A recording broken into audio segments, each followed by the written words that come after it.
Assalamualaikum warahmatullahi wabarakatuh. Innal hamdalillah nasta'inuhu wa nastaghfiruh wa na'udzu bihi min shururi anfusina wa min sayyiati a'malina. May yahdihillahu fala mudilla lahu wa may yudlil fala hadiya lahu. Asyhadu an la ilaha illallah wahdahu la syarika lahu wa asyhadu anna Muhammadan 'abduhu wa rasuluhul karim. Allahumma salli wa sallim ala nabiyyina wa sayyidina al-Mustafa Muhammadin wa ala alihi wa ashabihi ajma'in. Amma ba'd. Rabbi shrah li sadri wa yassir li amri wa hlul 'uqdatam min lisani yafqahu qawli. Segala puji bagi Allah, kemudian salawat dan salam kepada Rasulullah, kepada keluarga dan seluruh sahabat-sahabatnya. Ya Allah, muliakan insyaAllah para pengurus masjid, bapak-bapak dan ibu-ibu, jamaah salat maghrib dan Aisyah, dan semoga kedatangan kita menjadi pahala di sisi Allah Subhanahu wa taala. Bapak ibu yang dimuliakan Allah, kita akan sambung pelajaran kita. Kita masih membahas tentang adabuz zabai, adab-adab atau sunnah-sunnah di dalam urusan menyembelih kurban. Dan di pertemuan yang sebelumnya kita sudah membahas beberapa sunnah atau anjuran sebelum melakukan kurban. Di antaranya hendaknya seseorang berkurban benar-benar semata ikhlas karena Allah, benar-benar hanya mencari ridha Allah. Kemudian jangan berkurban dengan sumber harta yang haram, karena dipastikan tertolak di sisi Allah Subhanahu wa taala. Jangankan yang haram, syubhat pun kalau bisa jangan disentuh. Karena di antara halal dan haram itu ada satu urusan yang bernama syubhat. Harta syubhat tidak jelas halal haramnya, jangan digunakan karena takut jatuh kepada yang haram. Nah, berikutnya jangan, yang sudah kita bahas yang lalu, jangan sampai membeli binatang kurban yang benar-benar membuat tidak sahnya kurban. Terutama ada 4 aib yang tidak boleh ada: buta, sakit, pincang, dan terlalu kurus. Sedangkan yang lain bisa jatuh kepada kemakruhan.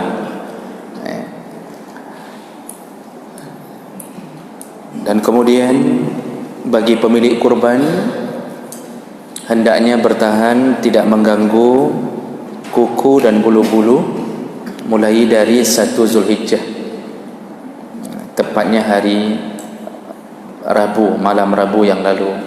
Jangan diganggu bulu dan kuku-kuku sampai selesai penyembelihan. Berdasarkan hadis Nabi SAW, dan itu tujuannya Imam Nawawi mengatakan di dalam Majmu' Syarah Muhazzab, untuk memperbanyak anggota tubuh yang menjadi saksi di hari kiamat bahwa kita telah memelihara sesuatu yang Nabi suruh untuk mendapatkan surga Allah Subhanahu wa ta'ala. Jadi nanti selesai penyembelihan baru kita kembali kecuali mudarat. Arti mudarat bagi sebahagian orang mungkin bulu yang tumbuh, jenggot atau jambang menyebabkan mudarat baginya, terlalu gatal sehingga tidak bisa salat lagi, atau tidak, maka tidak apa. Tapi bagi kita yang normal-normal saja, sebaiknya jangan ganggu bulu dan kuku-kuku sampai selesai penyembelihan. Dan yang terakhir kita bahas, hendaknya membeli binatang kurban beberapa hari sebelum dikurbankan, lalu diikat sebagai syiar sekaligus menampakkan rasa cinta, dan disuruh muliakan selama dalam peliharaan kita, disuruh muliakan. Makruh hukumnya untuk memerah susunya, lalu juga makruh untuk mencukur bulunya, artinya wool. Kalau kibas ada bulu yang bisa dijadikan benang wool, itu makruh untuk dicukur. Kemudian jangan jadikan dia sebagai alat membawa barang, kenderaan untuk membawa barang, dan jangan menaikinya, jangan menjadikannya jadi disuruh berbuat baik kepada binatang kurban sebelum disembelih, disuruh berbuat baik, jaga betul-betul bicara yang lembut dengannya, jangan bicara kasar. Dan waktu dibawa ke tempat penyembelihan, disunnahkan paling baik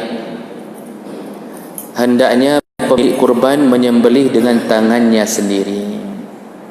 Hendaknya pemilik kurban paling bagus menyembelih dengan tangannya sendiri. In qadara alaih, kalau dia benar-benar mampu melakukannya. Li'annahu qurbah, karena menyembelih dengan tangan sendiri termasuklah bahagian ibadah untuk mendekatkan diri kepada Allah.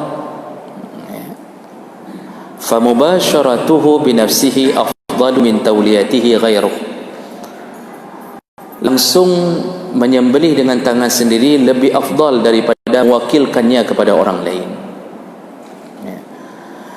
Bidalilin anna Nabi sallallahu alaihi wasallam, dengan dalil Rasulullah sallallahu alaihi wasallam saqa mi'ata budnah hadiyatan lil haram. Rasulullah pernah berkurban tahun terakhir sebelum beliau meninggal itu 100 ekor unta. Fanahara minha nifan wa sittina biyadihi syarifah, lebih 60 ekor unta beliau sembelih dengan tangannya sendiri. Ada yang mengatakan riwayat 63 ekor disesuaikan dengan umur Rasulullah. Dan karena sudah kelelahan, barulah beliau summa a'ta al-mudya sayyidana Aliyan radhiyallahu anhu fanahara al-baqi. Karena sudah tidak sanggup lagi kelelahan, barulah Rasulullah menyuruh Ali bin Abi Thalib untuk menyelesaikan yang tersisa dan menyembelih yang tersisa. Jadi Rasulullah itu selalu menyembelih dengan tangannya sendiri. Dalam hadis yang lain, waktu Rasulullah menyembelih dengan 2 ekor kibas amlahain, 2 ekor kibas yang berwarna putih, menyembelih dengan tangannya sendiri.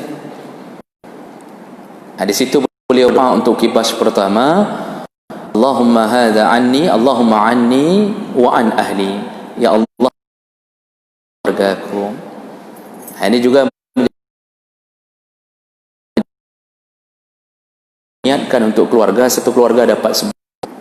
Kemudian kibas yang kedua baru berdoa, ini ya Allah, ini min an ummati man lam yudahi, dari umatku yang tidak berkurban atau tidak mampu berkurban.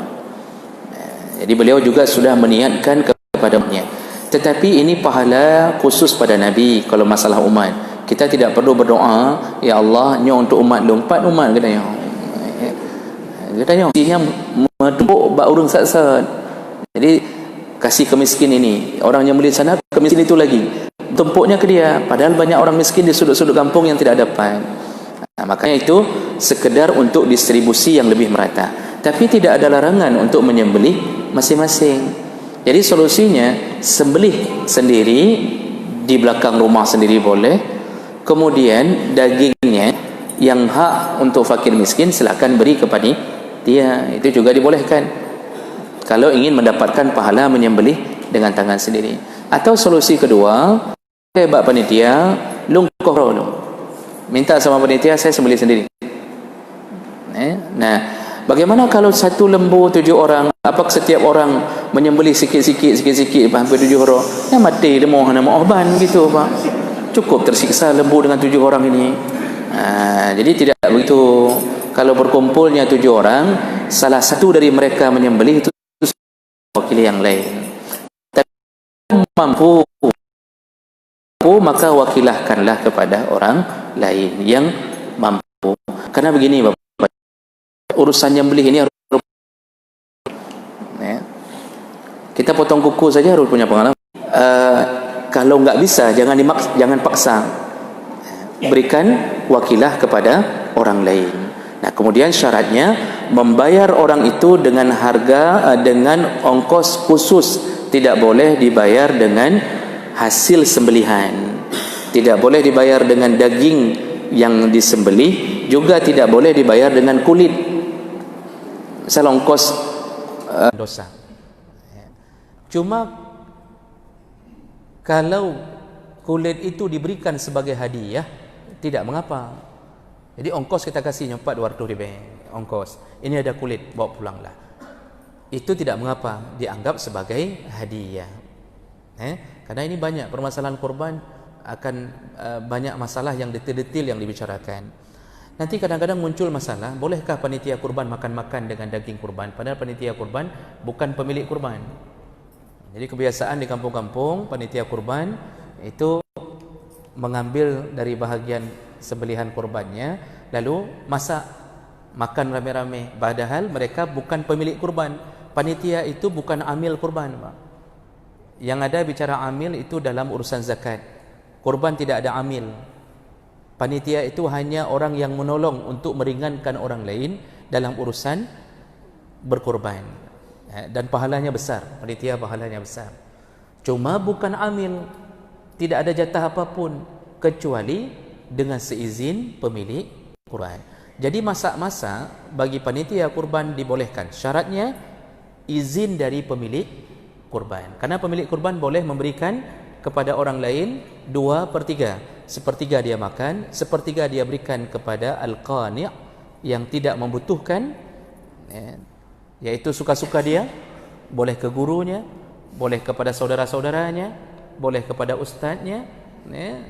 Kalau bisa ke ustaz lebih banyak dikasihnya. Itu terserah dia, suka-suka dia.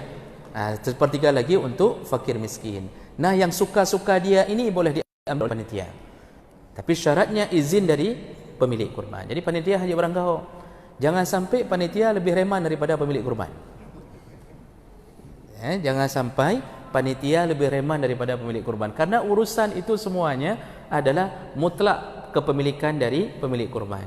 Jadi minta izin dari pemilik kurban, kiban jet tacok bacut untuk kita makan di hari itu, boleh, silahkan saja. Karena ada hak dari pemilik kurban memberikan suka-suka yang tidak membutuhkan. Artinya tidak butuh orang kaya atau segala macam. Nah, baik. Jadi kalau begitu, sunnah hukumnya menyembelih dengan tangannya sendiri. Berikutnya, wa yustahabbu ay yahdura al-mudahi az-zabha. Sunnah berikutnya adalah pemilik kurban hendaknya hadir menyaksikan kurbannya. Waktu proses penyembelihan kurban hendaknya hadir. Karena Nabi mengatakan kepada Fatimah, wahai Fatimah, qumi ila udhiyatiki, bangun wahai Fatimah, pergilah ke tempat penyembelihan kurbanmu, fashhidiha, saksikan proses penyembelihannya, fa innahu yaghfiru laki inda awwali qatratin min dammiha kulla zambin amaltihi. Karena darah yang menetes dari binatang kurbanmu bisa menghapus dosa-dosamu, kata Rasulullah kepada Fatimah. Ya. Ini hadis dari Umran bin Husain, riwayat Al-Hakim, Baihaqi dan Tabarani. Nah, Bapak Ibu, maka Allah Subhanahu wa taala. Jadi hukum menyaksikan proses penyembelihan sunnah sebaiknya datang. Dan itu tidak bisa diwakili oleh bukan pemilik kurban. Jadi misal yang berkorban bapak, jangan suruh isteri dong hai lunja, kajakkah mentang, atau suruh anak, beda. Itu tidak disebut menyaksikan. Juga tidak bisa diwakili dengan video call. Bapak kasih kurban di sini, lalu bapak pulang ke bandar, lalu minta sama teman di sini, ka video saja, lu menenging bahana pahala. Tidak disebut menyaksikan kalau melalui kamera. Karena yang disuruh oleh Rasulullah, wahai Fatimah, bangunlah, datanglah. Disuruh, datanglah. Yang tidak bisa menyaksikan proses penyembelihan, maka tidak membuat sembelihannya berkurang. Tetap sah, tetap sempurna pahala. Cuma tidak dapat pahala menyaksikan saja. Itu saja kekurangannya. Nah, jadi jangan bersedih. Karena orang macam-macam, Pak. Ada yang nggak bisa lihat darah. Ada yang tidak tega lihat kambingnya sendiri untuk disembelih karena terlalu sayang. kepada kambingnya. Nah, kemudian ada yang berhalangan. Nah, itu hanya kehilangan pahala menyaksikan. Jadi hukumnya hanya sunnah. Jadi kalau bisa datang, datanglah saksikan. Nah, kemudian wa yustahabbu ay yatawajjah az-zabih ila al-qiblah. Adab berikutnya atau sunnah berikutnya adalah sunnah hukumnya penyembelih menghadap ke kiblat. Penyembelihnya menghadap ke kiblat. Ini Bapak ingatkan bagi para penyembelih. Karena ada sebahagian penyembelih enggak pernah ikut pengajian. Budgotnya cuma sembelih saja. Pengajian enggak ikut, hukum fikih tidak tahu. Makanya pertanyaan minggu lalu, bagaimana kalau penyembelihnya tidak solat? Karena berhubungan dengan doa, doanya tertolak sisi Allah, benar. Bahwa orang maksiat itu sebaiknya jangan diutamakan. Jadi Bapak Ibu, kalau mau kasih perwakilan untuk sembelih, carilah kalau bisa orang yang saleh. Cari orang yang saleh. Jangan cari apa ta'a yang tidak pernah solat. Karena dia enggak tahu apa-apa. Hanya kena petapu. Jadi disuruh menghadap ke kiblat. Lalu kemudian binatang sembelihannya pun kemudian dihadapkan ke kiblat setelah ayuzajja' zabiha ala jambihal aisar. Setelah direbahkan ke rusuk binatang ke kiri, direbahkan ke kiri. Jadi rebahkan kambing ke rusuknya yang kiri, lalu hadapkan wajahnya setelah direbahkan ke arah kiblat. Itu sunnah. Karena ini berdasarkan hadis Nabi sallallahu alaihi wasallam. Berikutnya, ini tidak lama, cuma ada beberapa. Berikutnya pemilik kurban sebelum disembelih itu sunnahnya ayyad'u al-mudahi. Pemilik kurban hendaknya berdoa. Pemilik kurban, ya kan tadi sudah disuruh saksikan, lalu di situ kita berdiri, disuruh berdoa sebelum disembelih oleh.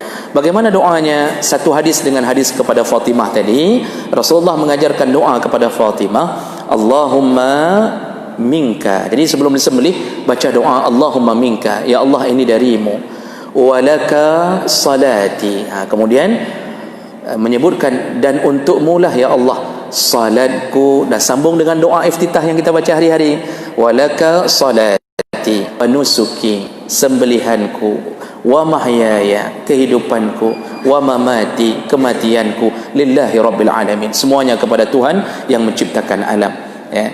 La syarika lahu wa bizalika umirtu wa ana minal muslimin. Ini doa yang diajarkan Nabi kepada Fatimah sebelum menyembelih. Allahumma minka, ya Allah ini darimu, walaka, langsung sambung ke doa iftitah, walaka salati wa nusuki wa mahyaya wa mamati lillahi rabbil alamin, la syarika lahu wa bizalika umirtu wa ana minal muslimin. Nah, ini doanya. Atau paling singkat boleh mengucapkan Allahumma da minka walaka, ya Allah ini dari untukmu. Itu yang lain yang menyebutkannya. Nah, itu bagi orang yang memiliki kurban. Jadi waktu kadang ini ada berdoa. Berikutnya menyembelih. Ketika ditarik pisau diletakkan di atas leher binatang kurban, disitulah disuruh baca adab-adab dalam menyembelih, yaitu bismillahi Allahu akbar, boleh sekali, boleh 3 kali, karena ada beberapa hadis yang menyebutkan itu. Lalu bersalawat kepada Nabi, bersalawat kepada Nabi sallallahu alaihi wasallam, lalu mengucapkan kalimat Allahumma taqabbal minni, ya Allah terimalah dariku. Nah, ini diucapkan kalau yang menyembelih dengan tangan sendiri, ya Allah terimalah dariku. Tapi kalau diwakilahkan kepada orang lain, orang itu tadi yang membaca bismillah, pasti taruh pisau, bismillahi Allahu akbar, bersalawat kepada Nabi, Allahumma taqabbal min, ya Allah terimalah dari fulan, sebutkan nama pemiliknya. Jadi terimalah dari fulan, bukan dariku lagi, karena bukan dia pemilik.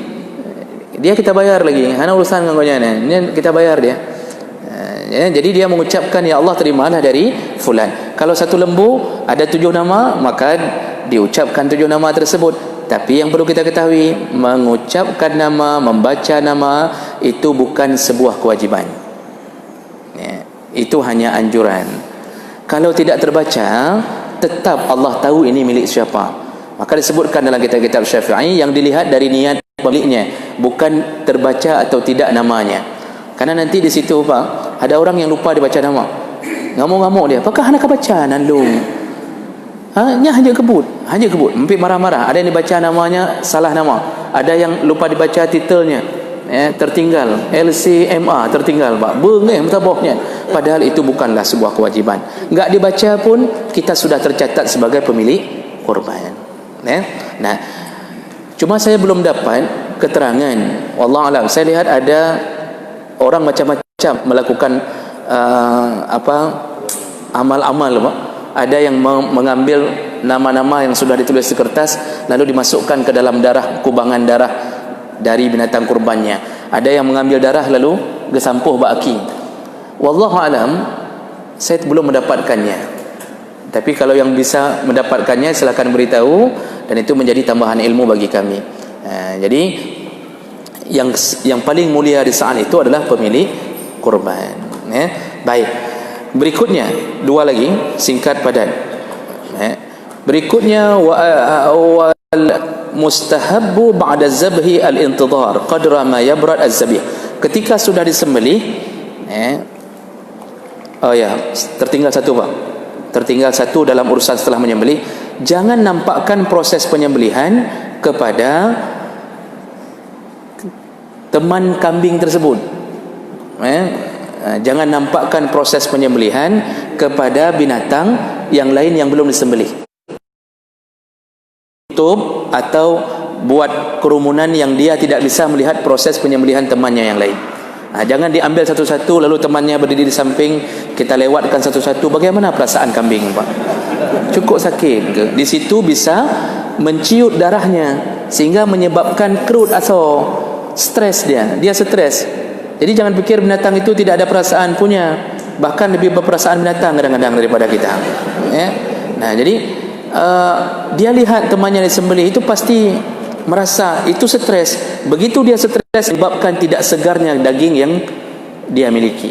Makanya dalam banyak kitab disebutkan jangan nampakkan proses penyembelihan kepada yang lain. Sabar-sabar dari satu-satu atau buat pemisah.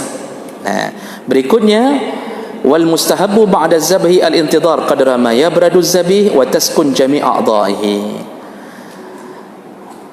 Janganlah seseorang menguliti binatang tersebut sampai benar-benar dingin. Yabrad az-zabih, binatang sembelihannya benar-benar dingin dan seluruh anggotanya sudah tenang. Pergerakan baru diambil, dikuliti. Jangan ketika dia masih bergerak-gerak, masih panas karena merasakan sakit, lalu sudah kita ambil lalu kita kuliti. Tidak beradab kepada binatang. Tunggu dulu, tenang, biarkan dulu sampai tidak bergerak-gerak lagi, baru silahkan diambil, baru dikuliti. Nah, baik, inilah yang diajarkan oleh semua mazhab tentang proses adab atau sunnah-sunnah proses penyembelihan tersebut. Baik, saya berhenti di sini. Ada waktu sekitar 15 menit ke depan. Silakan. Baik, ini saya rasa mungkin akan dilakukan ini lagi yaitu saya berubah dan kita dari kesempatan dalam satu depan. Baik, masalah Pak Mahdi. Insyaallah silakan.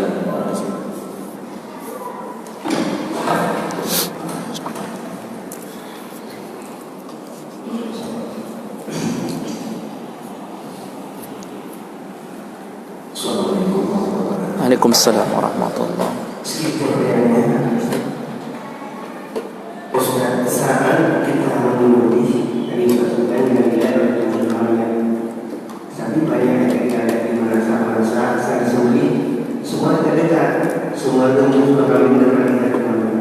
Untuk satu usaha yang kita lakukan, berarti kita tidak mematuhi ada yang ada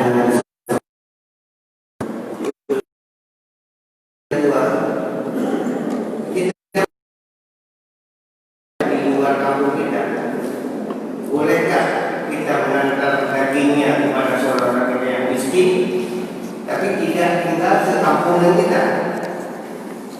Kemudian beberapa yang besar kami tidak bisa sebut apa lagi, tapi inilah pertanyaan yang kami sampaikan. Terima kasih. Assalamualaikum warahmatullahi wabarakatuh. Waalaikumsalam warahmatullahi wabarakatuh.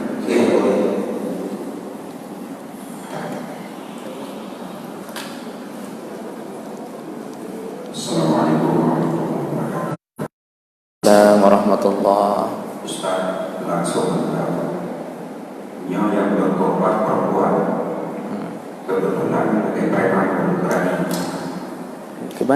perempuan tapi berani sebagai preman. Oh, banyak yang sebelum biro tiba tidak buka. Terima kasih. Ya, itu dulu yang dijawab di baik. Baik, terima kasih. Dalam kitab disebutkan berefek pada tidak enaknya daging pada sembelihan berikutnya, yang sempat stres melihat temannya duluan disembelih. Walaupun mereka tahu bahwa mereka diciptakan Allah memang untuk manusia. Mereka tahu itu. Ya, kalau tidak akan taat. Unta, sapi, lembu tidak akan taat, Pak. Pasti mereka sebelum hari raya kurban itu sudah mengungsi ke tempat-tempat yang lain. Kehabis di pelung lautan mandung. Tapi mereka tidak mengungsi, masih muwek-wek di depan kita, Pak. Sudah tahu dia 1 hari lagi tinggal waktunya, tapi dia tetap taat. Kenapa? Allah ciptakan mereka untuk manusia.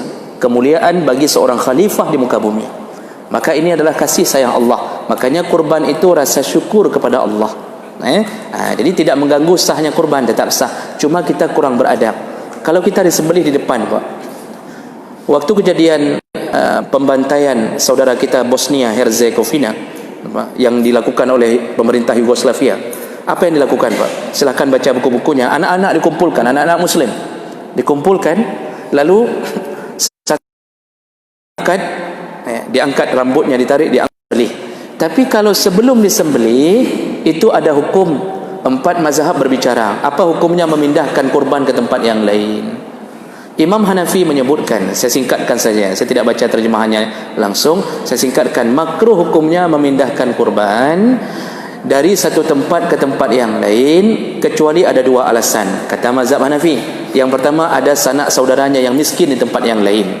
Yang kedua, ada mazhab Malik, Syafi'i dan Hambali bersuara sama. Apa kata imam-imam besar kita ini?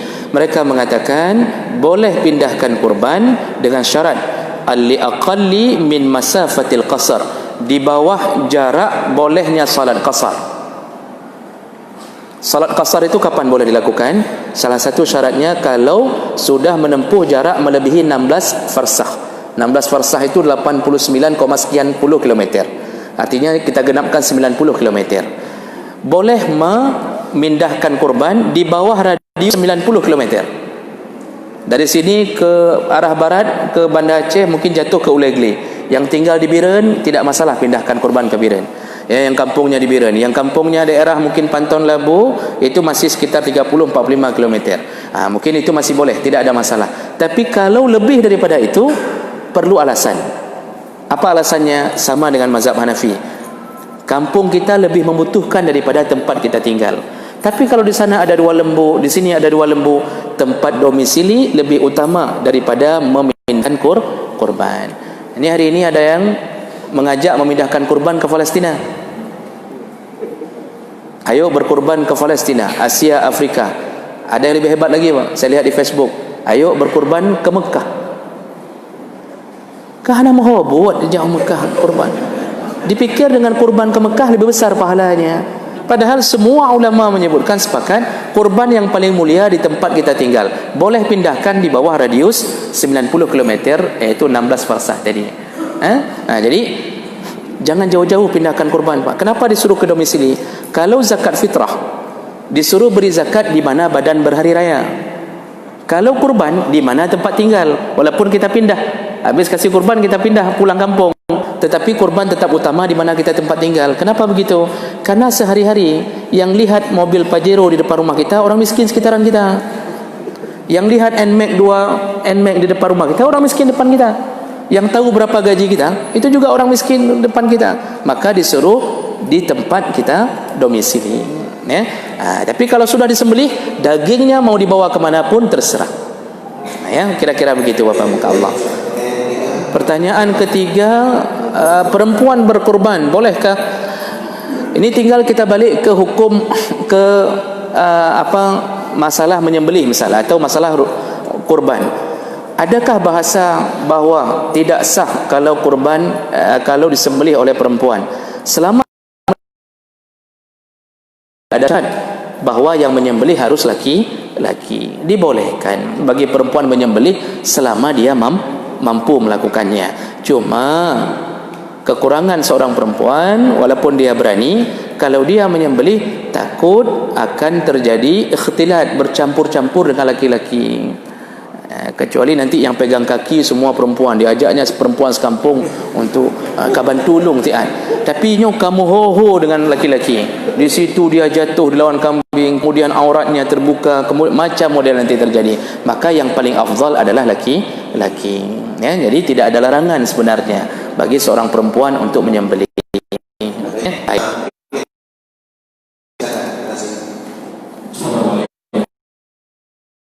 Warahmatullah.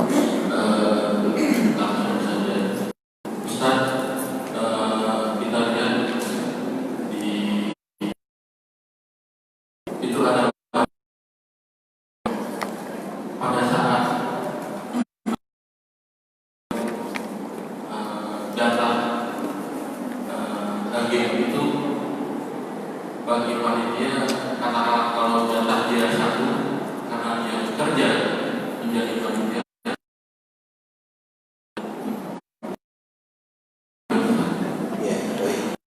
sedangkan menurut urusan itu kan harus ada persetujuan dari pemilik. Baik. Nah, untuk kita minta izin dulu dari komite Pak Sony, ya, seperti itu. Itu yang pertama. Ya. Hukumnya kalau pimpinan daerah memberikan kurban, apakah karena kalau tadi Allah itu melihat umat daerah bisa melihat kurban. Baik. Dan terima kasih. Assalamualaikum warahmatullahi wabarakatuh. Waalaikumsalam warahmatullahi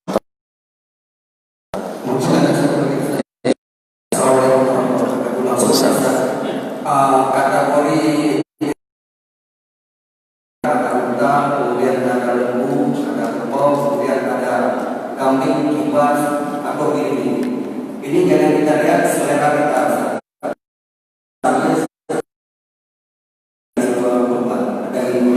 Itu mana yang paling afdal kita berkorban? Waalaikumsalam warahmatullahi wabarakatuh.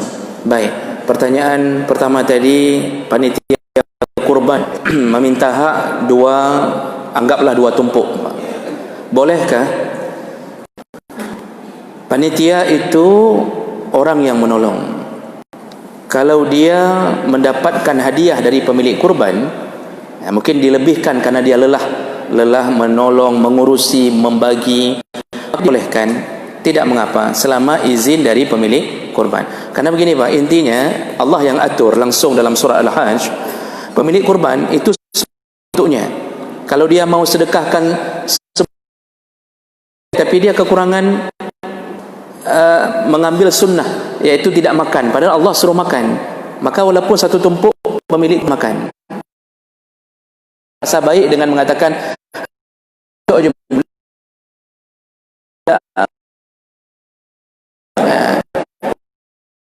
fakulu minha, makanlah, nikmatilah yang matilah, kata Allah. Jadi suruh makan. Kemudian lagi itu suka-suka dia sebutkan. Termasuklah kalau mau diberi kepada panitia lebih daripada yang lain, itu bahagian daripada sepertiga yang kedua. Hadiah. Jadi yang pertama makan, yang kedua hadiah. Itu suka-suka. Kasih ke panitia lebih tidak mengapa, karena memang lelah, panitia lelah. Kemudian yang ketiga baru hak fakir miskin, itu yang jangan diganggu gugat, itu memang milik fakir miskin. Jadi selama hak panitia tidak mengganggu hak fakir miskin, tidak mengapa. Dan pembagian itu sebenarnya pun pembagian yang paling afdal. Tidak mengapa sedikit-sedikit bergeser. Misal kita makan cuma satu tumpuk, tidak sampai sepertiga, tidak mengapa, dibolehkan. Panitia ini saya bilang intinya apapun yang mau dilakukan izin dari pemilik kurban. Maka saya sarankan itu pemilik kurban tahu apa yang terjadi sebelum kurban. Sebagusnya pemilik kurban dikumpulkan, musyawarahlah untuk hal-hal yang teknis di lapangan. Pertanyaan yang kedua, kalau kepala daerah berkurban, apakah ini kurban atau sedekah? Tergantung Pak. Kalau dia berkurban dengan hartanya sendiri, gajinya sendiri, maka ini kurban selama semua yang lain cukup, tidak ada sesuatu yang menghalanginya. Tapi kalau dia berkurban dengan uang kantor, maka itu sedekah biasa, dan yang dapat pahala pun bukan dia tapi kantornya yang dapat pahala. Nanti yang masuk surga bukan dia, tapi kantornya yang masuk surga. Jadi dia nggak ada apa-apa, cuma teken mendang ke kurban si akdi.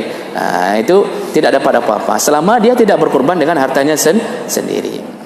Nah, karena kurban ini permainannya pribadi, Pak, tamlik, harus ada kepemilikan pribadi. Baik. Berikutnya, oh ya tadi, bolehkah pimpinan daerah mengatakan dan ini untuk warga Allah? Tidak ada bahasa itu, tidak diterima. Karena itu khusus pada Nabi yang mengatakan kepada umatnya. Pertanyaan ketiga, mana yang lebih baik pilihannya? Lembu, sapi, unta, sapi atau kambing? Ini terakhir, Pak, penutup. Dalam mazhab Malik, yang paling bagus urutan berkurban adalah kambing, kemudian sapi, kemudian unta. Kambing pilihan utama dengan dalil. Pertama, karena dagingnya lebih atyab, kata Imam Malik, lebih lezat. Terbukti memang kambing lebih lezat. Maka yang jualan sate matang pakai kambing itu lebih lezat daripada sate matang pakai sapi. Kemudian dalil kedua, Rasulullah sering menyembelih tiap tahun dengan kibas. Dalil-dalil menyebutkan Rasulullah memilih kibas. Dalil ketiga, waktu Nabi Ismail disembelih lalu diganti oleh Allah, pilihan gantinya adalah kibas. Maka Imam Malik mengatakan tidak mungkin Allah mengganti Ismail kecuali dengan yang terbaik. Maka pilihan Allah jatuh pada kibas untuk menggantikan Ismail. Maka di sisi Imam Malik, kambing adalah yang paling baik. Lalu kalau tidak ada baru lembu, kalau tidak ada baru unta. Artinya tidak ada tidak dapat kambing, baru pilihan berikutnya. Bagaimana sisi mazhab Syafi'i dan Hambali? Di sisi Syafi'i dan Hambali, yang terbaik adalah urutannya pertama unta, kemudian sapi, baru kambing. Tapi kambing dibagi dua, ya. Biri-biri atau kibas lebih utama daripada kambing biasa. Nah, kenapa begitu? Pertama, dagingnya lebih banyak. Jadi Imam Syafi'i melihat dagingnya lebih banyak sehingga fakir miskin lebih banyak dapat. Dalil yang kedua, waktu Rasulullah menyebutkan tentang pahala salat Jumaat, Rasulullah mengatakan yang datang hari Jumaat di jam pertama maka dapat pahala seperti menyembelih unta, jam kedua menyembelih sapi, jam tiga menyembelih kambing, ayam, telur ayam. Imam Syafi'i mengatakan dari dalil ini ternyata Rasulullah mengkiaskan pahala kepada unta yang paling banyak, maka pilihannya adalah unta yang terbaik, tidak ada sapi. Maka dalam mazhab Syafi'i yang urunan 7 sapi lebih afdal daripada untuk yang memilih kambing. Tapi itu Pak khilaf di antara ulama.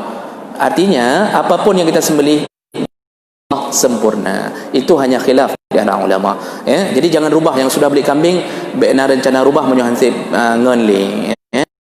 Itu saja langsung, tidak mengapa. Baik, demikian karena waktu yang memisahkan kita. Insya-Allah kita bertemu setelah lebaran, selesai hari-hari tasyrik, ya, karena minggu nanti masuk hari tasyrik dulu. Baik, demikian subhanakallahumma bihamdika